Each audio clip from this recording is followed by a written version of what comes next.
Hi, Sean Lee here, and this is Technique Talk for Paganini Caprice number 6.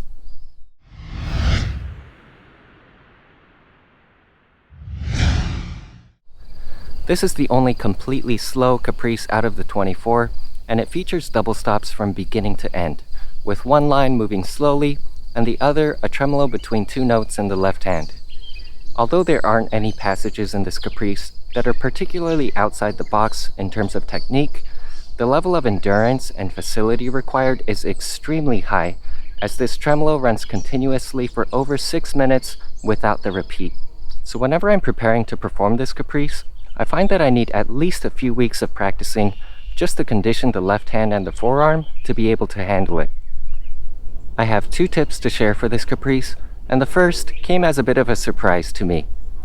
At some point working on this caprice, I thought it would be a good idea to build it up with metronome, playing an accurate 12 notes per 8th note for the tremolo.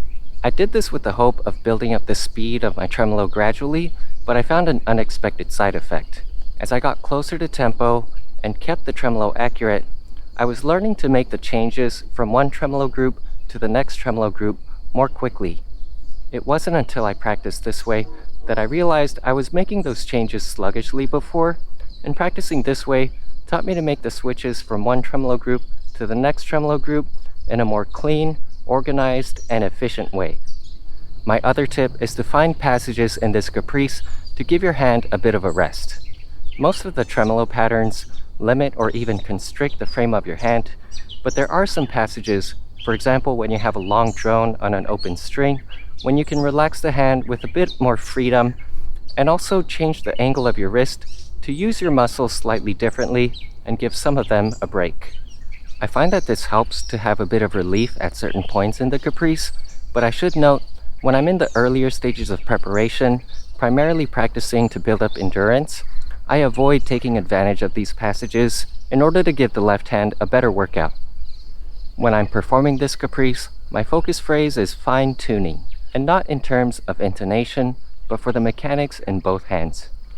I did the multiplication and counted up the number of notes in this caprice.